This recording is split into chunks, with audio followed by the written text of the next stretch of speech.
여러분들, 이번 시간에 우리 이 전산생물일급 기출 84회 기출문제 풀이 좀 드리겠습니다. 이론하고 실무, 어떤 논점이 있는지 좀 살펴보도록 하겠습니다. 첫 번째, 이론부터 먼저 설명드리죠. 자, 일단 먼저 우리 5개, 제모회계 5개, 모음가 5개, 세법 5개 이렇게 되어 있습니다. 자, 어떤 논점이 있는지 한번 보고요. 살펴보도록 하겠습니다. 자, 1번부터 한번 풀어보죠. 첫 번째 보겠습니다.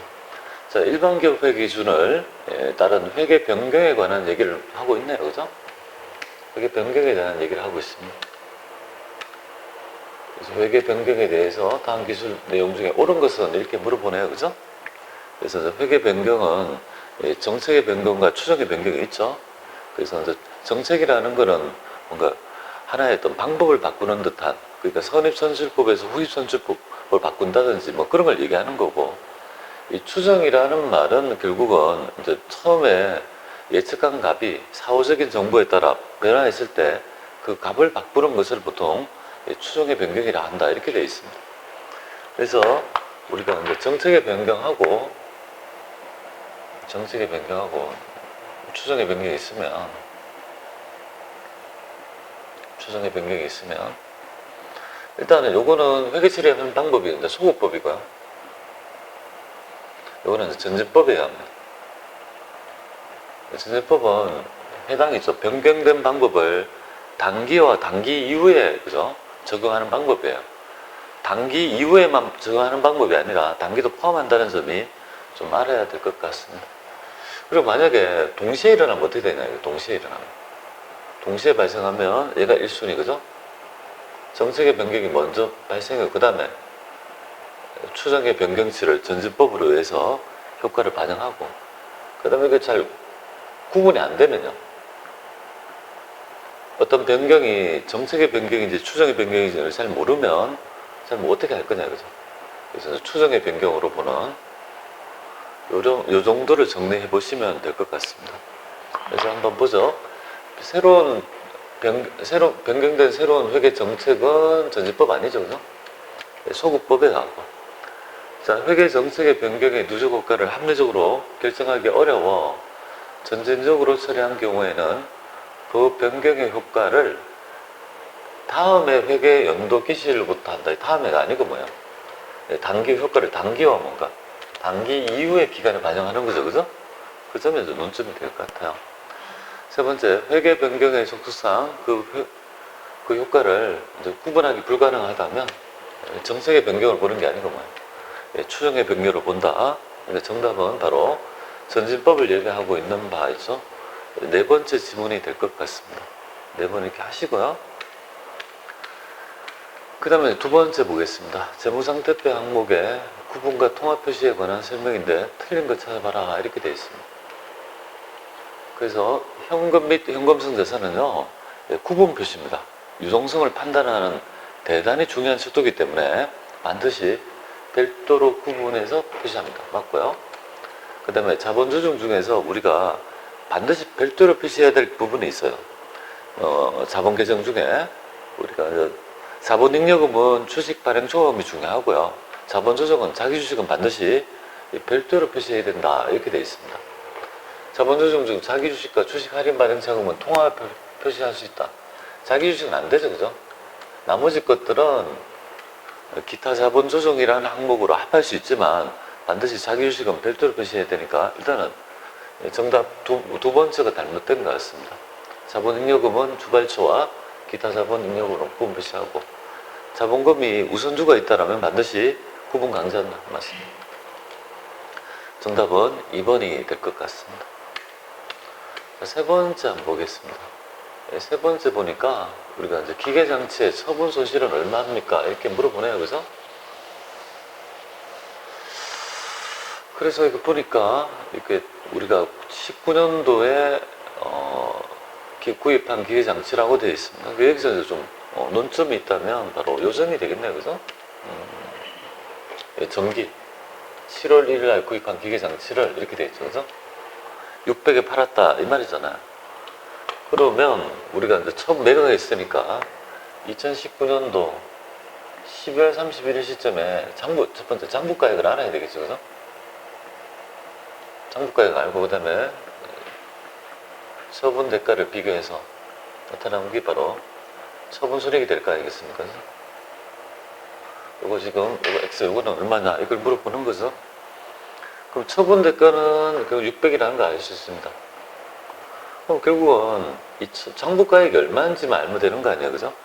그러면 우리 처분 손익을 알 수 있다는 건데, 이 장부가액은 우리가 처음에 취득원가를 알아야 되는데, 지금 보시면 기계장치 취득원가가 없습니다.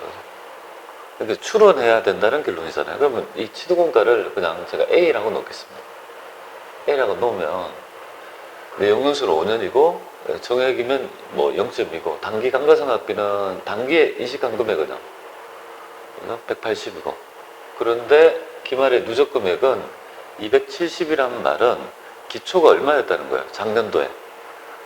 결국은 얼마를 했냐면 여기 90만 원이 여기 보시면 270이 되려면 전기는 90만 원이 됐어야지 뭐예요. 합하면 270이 되는 거잖아요. 그러면 올해 1월 1일 시점에 장부가액, 감가상각비의 누계액은 결국 90이라는 걸 우리가 추론할 수 있는 거 아니겠습니까? 그럼 그거에 힌트를 잡아야 되는 거죠. 자, 전기 한번 볼게요. 전기. 자, 취득원가는 모르겠는데, 전기에 5분의 1에서 여기 중도 취득이니까 12분의 6은, 그죠? 이렇게 했을 때 감가상각비가 90이다 이 말이잖아요. 그렇게 할 수 있는 거죠. 그러면 결국은 우리가 취득원가는 900이라는 거 알 수 있는 거잖아요. 그럼 900에서 장부가액은 900에서 지금 얼마가 되겠습니까? 진행된 누계액이 270이니까 270이란 말이고, 이 금액은 600 얼마죠? 630 이렇게 되네요. 장부가액 630이라는 걸 우리가 알 수 있는 거잖아요. 이렇게 해서 장부가액은 630인데 600에 팔았으니까 30만 원만큼은요 손해봤다 이 말이잖아요, 그죠? 그러니까 결국은 정답은 처분 손실이 30 이렇게 되겠습니다. 뭐 어려운 것보다는 이렇게 역으로 추론하는 문제가 되겠다, 그죠? 조금 생각해 보시면 힌트를 가지고 이거를 풀어내시면 될 것 같습니다. 자, 네 번째 보겠습니다. 당좌에 관한 얘기죠, 그죠? 당좌 자산에 대한 설명을 옳지 않는 것 이렇게 되어 있습니다. 자, 당좌 자산에는 현금 및 현금성 자산, 단기 투자 자산, 선급 비용 등이 포함된다. 단기 투자 자산 같은 게 뭐 단기 매매 증권 이런 걸 얘기하는 거죠. 맞고요. 두 번째, 당좌 자산은 회계 연도 말부터 1년 내에 현금화되거나 실현될 것으로 예상되는 자산. 이것도 맞고요. 당좌 자산은 과거의 사건의 결과로 통제하고 있어야 되죠. 기업이 자산의 정의가 있지만 미래 경제적 계획에 회사로 유입될 가능성이 매우 가능성이 낮은 점이 무슨 말도 안 되는 얘기다, 그죠? 예, 그래서 3번 일단 잘못된 것 같습니다. 매출 채권 이런 것들에 대해서는 해당 차감 계정을 표시한다는 거 맞는 것 같습니다. 그래서 3번 정답이 될 것 같습니다. 우리가 83회에 비해서 사뭇 이런 문제가 좀 평이하다는 걸 우리가 알 수 있죠, 그죠? 그 다음에 5번째 보겠습니다. 예, 우리가 여기 진행 기준에 따른 용역의 수익 인식 시기를 한번 해보세요, 이 말이에요. 근데 이거는 뭐 되게 쉬웠던 이유가 수익에서 비용을 빼면 이익이 되는 거잖아요. 그러니까 여기 3번, 4번 알 수 있는 부분 이걸 더해주면은 9만 원이라는 거 알 수 있는 거고, 9만 원에서 치면서 18,000원이고, 그 다음에 얘는 좀 15만 원이다 이거잖아요. 그럼 3번, 4번이 9만 원과 15만 원 있는 거 이거밖에 없네요. 그죠? 이거밖에 없다는 걸 알 수 있죠. 그러면 쉽게 답이 맞는데 산수를 하면 되는데, 이게 우리의 우리 계약 수익, 즉 공사 수익에 대한 가장 중요한 거는 누적 진행률이잖아요, 그죠? 진행률을 어떻게 구하느냐, 그죠? 총 계약원가인데, 그러니까 계약원가는 요거는 수도급금액 요만큼이 예상원가라는 거죠. 그럼 여기에서 72,000원 이만큼 들었다 이 말이잖아요. 그럼 이게 30%인가요? 30%쯤 될 거고, 그죠? 그 다음에 이제 24만 원 중에서 여기 누적이잖아요, 누적. 그래서 단기 발생원가만 합해야 되지만 누적이니까 여기 19만 2천 원 이렇게 하면 이것도 뭐 80% 내말이네요, 그죠? 그러니까 충분하게 이런 금액을 유치할 수 있다 이렇게 보면 돼요. 어려운 거 아니니까 해보시면 될 것 같습니다. 그냥 요거를 몰랐다 하더라도 요 산수만 할 줄 알았으면 할 수 있었던 문제가 될 것 같습니다. 이렇게 풀어보시면 되겠습니다.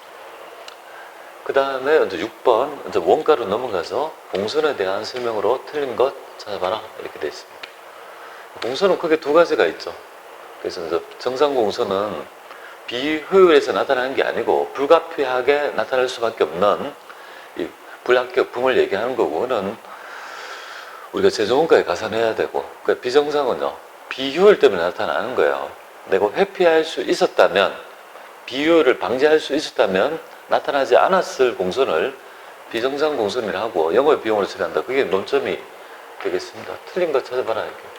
공성품은 불량품 맞고, 비정상 공선은 효율적인 작업 수행에서는 회피 가능하고 통제가 가능한 공선이다. 이것도 맞습니다. 효율성을 가지면 회피 가능합니다. 비정상이라는 건. 비정상 공선 원가는 비정상 공선 제조원가에 비정상 공선 원가 제조원가의 가산이 아니죠, 그죠? 그래서 정상 공선 원가는 제조원가의 가산. 비정상은 판매와 관계없기 때문에 어떠한 경우라도 제조원가에 될 수 없습니다. 네 번째, 우리가 공성품을 기말 제공품이 공성품을 통과하지 않았다면 정상 공선 원가를 배분할 논리가 없죠. 그러니까 완성품에만 배분한다. 이거 맞습니다. 정답은 3번이 된다, 그죠? 충분히 알 수 있을 정도의 문제가 될 것 같습니다. 자, 7번 볼게요. 당의사는 선입선출법에 따른 종합원가 계산을 하고 있고요. 단기 발생 가공비가 720이고 가공비의 완성품 단위당 원가가 8,000원일 경우에 완성도를 구해봐라. 이것도 추론하는 문제다, 그죠? 그러면 한번 보겠습니다. 추론인데 그렇게 엄청나게 어려운 건 아닌 것 같습니다. 일단은 이걸 알아야죠. 그냥 이걸 보고 그냥 우리는 완성품 환산량을 구해야 돼요.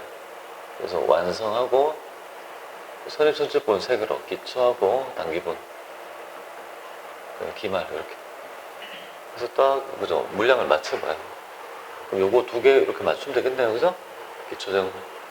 그럼 기말은 여기에서 1000개를 맞춰야 되겠네요. 근데 완성은 300개 이렇게 돼요. 완성은 900개 되네요. 900개고 얘는 그러면 100개다 이 말이에요. 그럼 기초가 300개부터 먼저 됐으니까 이렇게 되고 단기분은 600개 이렇게 되겠네요, 그죠? 그러면 요거는 1하고 뭐 1이 될 것이고 얘는 1하고 여기 x 여기 뭐냐 이거잖아요, 그죠? 완성도 요걸 물어보는 거네요, 그죠? x 요걸 물어보는 거잖아요. 그럼 얘는 0하고 뭐야? 기본적인 가공비는 공정 전반의 균등에서 발생한다니까 1하고 0하고 여기는 0.7. 근데 지금 우리는 가공비만 알면 되잖아요, 그죠? 뒤에 것만 알면 되잖아요, 뒤에 것만, 그죠? 그럼 재료비하고 가공비가 있습니다. 재료비하고 가공비의 완성품 환산량 구하면 되겠죠, 그죠? 그럼 요거는 지금 뭐 재료비 해볼게요, 600개. 그 다음에 요거는 100개 이렇게 되겠습니다. 그럼 요거는 200 될 것이고 요거는 600개 이렇게 되겠습니다. 요거는 지금 모르잖아요, 그죠? x 여기다 요 금액 A라고 하겠습니다. 그럼 요거는 어떻게 되냐면 몇 프로인지 모르니까 요거를 그죠? X, A라고 할게요. 자, 이렇게 해서 여기는 700개가 될 거고 얘는 뭐냐면 810개에서 플러스 뭡니까? A 이렇게 될 거 아니에요, 그죠? 또 한 금액이 될 거고. 그러면 여기에서는 700개 분의 뭡니까? 배분해야 될 원가 나올 거고 여기 810개 플러스 A 해가지고 뭡니까? 요게 배분할 원가가 나왔는데 단기 발생 가공비는요. 그죠? 요게 720이다 이거잖아요. 그리고 요, 그죠? 단위당 원가가 8,000이라는 말이잖아요. 그죠? 요 금액이 8,000이다 이거잖아요. 그렇게 해서 요 부분을 뽑아가지고 A가 얼마인지를 구하면 될 거 아니겠습니까? 여기서 A를 역산해서 구하게 되면은 그럼 요 금액은 A는 90개가 되겠습니다. 그럼 A가 90개란 말은 여기 90개라는 걸 추론했죠, 그죠? 그러면 완성도는 어떻게 되겠습니까?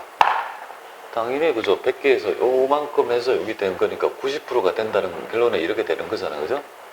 이렇게 해서 정답은 4번이 되겠습니다. 그래서 약간 추론해서 들어가는 문제라서 조금 어려울 수 있습니다. 그래서 요거에 대한 걸 정확하게 가지고 접근하시면 될 것 같습니다. 자, 8번 볼게요. 표준원가 계산에 대한 설명으로 옳지 않는 것. 이 표준원가는 말 그대로 사전에 정해진 표준을 정해놓고 그다음 원가 계산을 신속하게 해요. 그리고 나중에 사후적으로 발생하는 원가를 비교 분석해서 원가 통제 목적으로 사용하는 모형이다. 이렇게 보시면 돼요. 가장 어려운 점은 객관적인 표준을 정하는 데 굉장히 어려운 면이 있죠, 그죠? 그래서 옳지 않는 거 찾아봐라. 이렇게 되어 있습니다. 표준 원가란 사전에 설정해 놓은 원가를 이용해서 계산하는 방법을 얘기하고 실제 원가, 표준 원가의 차이를 명확하지 않기 때문에 성과평가에 사용하기 어렵다는 단점이 있다. 아니 뭐 어려우면 왜 이걸 쓰냐 이거죠. 할 수 있는 모형이니까 생겼다. 말이 안 되고 연초에 수립한 계획을 수치하여 예산을 편성하는 데 기초가 되고 변동되지 않는다. 뭐. 정답은 2번이 정답이 되겠습니다. 잘못된 거 충분하게 맞출 수 있다. 이렇게 보면 돼요. 9번 보겠습니다. 9번은 우리가 정상개별 원가 계산인데 배부 차이를 조정해봐라. 이렇게 되어 있습니다. 그리고 이제 단기에 제조간접비 배부 차이가 100만 원인 과수배부다. 이거죠? 과수라면 여러분들 불소치약이 생각나야 되죠? 불리한 차이고 과수배부이고 차변의 자력이 남고 추가적으로 비용이 발생한다. 이거죠? 비용이 추가적으로 조정을 하면 비용이 발생하니까 결국은 단기 순이익이 그만큼 떨어질 거 아니겠습니까? 그러니까 전부 다 이걸 조정하면 다 떨어진다는 걸 알아요. 감소된다. 다 감소는 나왔다. 그런데 이 방법 세 가지를 제시하면서 각각 얼마인지를 물어보고 있어요. 그러면은 매출원가 조정법은 얼마가 되겠습니까? 전부 다 매출원가에 다 조정하는 거예요. 100만 원이 감소된다. 이건 다 나오잖아요. 그죠? 이거는 문제가 없는 거고. 그러면 총원가 비례배분법하고 원가요소 비례배분법에 대한 비율을 알아야 되는 거 아니겠습니까? 그래서 비율을 보면 이렇게 되네요. 요거는 몇 프로냐면 총원가 요거가 총원가 비례배분법이잖아요. 요거 원가요소 비례법이다, 그죠? 이렇게 되죠. 요 비율을 알아야 되잖아요. 하나, 둘, 세 개의 비율에 의해서 이렇게 뿌려준다 이거죠. 근데 이거를 해보면 33.5입니다. 3333%가 되고 얘는요 44.4444%가 되겠다. 그리고 22.5야. 이렇게 프로가 되는 거예요. 이게 지금 딱 안 떨어지거든요, 지금. 굳이 하자면 이렇게 되는 거고, 총원가의 비례를 하게 되면 33.375 나누게 되면 34.375%고 하나, 둘, 세 개, 그죠? 요소니까 숫자를 이렇게 치면 45%가 되고, 그 다음에 여기는 20.625 625% 이렇게 되겠습니다. 그럼 결국은 우리가 단기 순이익에 영향을 미치는 요소는 뭐죠? 매출원가가 되잖아요, 그죠? 그거는. 요 금액이 총원가를 기준으로 하면 요만큼이 뭐예요? 100만 원에 요만큼이 더 추가적으로 비용화 될 거니까 206, 250 요만큼이 감소될 거고, 그 다음에 원가 요소 비례 뽑으면 위에 둘둘 요거 이렇게 되죠, 그죠? 정답은 4번이 되겠습니다.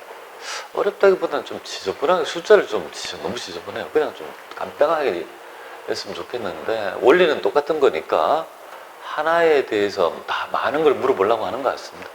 4번이 정답이 되겠습니다. 자, 그 다음에 10번 한번 볼까요? 원가 마지막 부분인데요. 자, 지금 보면 약간 생각해 봐야 되나요? 한결은 4월 중 작업량 1000개가 제시된 작업지시서 105의 생산과 관련된 다음과 같은 원가가 발생했다. 그리고 기초 및 기말은 없고, 그러니까 1000개를 시작한 거야. 보세요. 1000개를 작업을 했는데 그 중에 분량이 몇 개 난 거예요. 1000개 중에서 150개가 분량이 난 거죠. 그죠? 그래서 이 분량품에 대해서 얼마를 더 투입해서 2만을 더 투입해서 결국 완성을 시켰다 이 말이잖아요. 그럼 여러분이 생각할 때 최종 완성된 수량은 몇 개가 되겠습니까? 1150개요, 1000개요?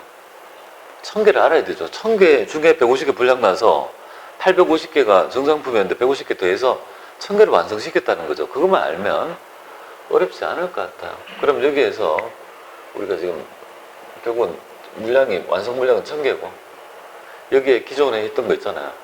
4만원, 2만원 이렇게 하면 다 합하면 이 금액이 얼마가 됩니까? 여기 투입한 거 하면은 이 금액은 7만원에 9만 5천이잖아요. 근데 여기 추가적으로 얼마가 더 들어갔습니까? 2만원이 더 추가적으로 들어갔으니까 결국은 115 되겠습니다. 그러면 단위당은 115원 이렇게 되겠네요.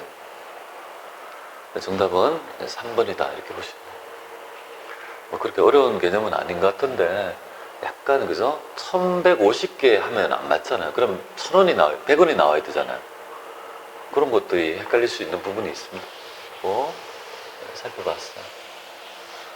자, 그 다음에 우리 세법 5개가 들어가죠. 그죠? 세법 5개에 대한 얘기 보겠습니다. 자, 다음 중 법인세법상의 상각방법, 강가상각방법을 신고하지 않는 경우에, 그러니까 적용하는 상각법 옳은 것은, 그러니까 이 신고하지 않았다면 무신고잖아요. 그죠? 그래서 기계장치는 정률이에요. 그 다음에 우리가 기계가, 건물 같으면 정액법 이렇게 되잖아요. 그죠? 근데 개발비 같으면은 5년간의 뭡니까? 강제로 정률이 아니죠. 정액법이죠. 그죠? 이렇게 보시고. 광업권은 뭐냐면, 광업권에 좀, 여기에 옳은 것은 광업용 유형재산은 생산량 비례법 맞죠? 그죠? 그 광업권은 이거는 뭐, 정액법이죠. 그죠? 권리니까. 그리고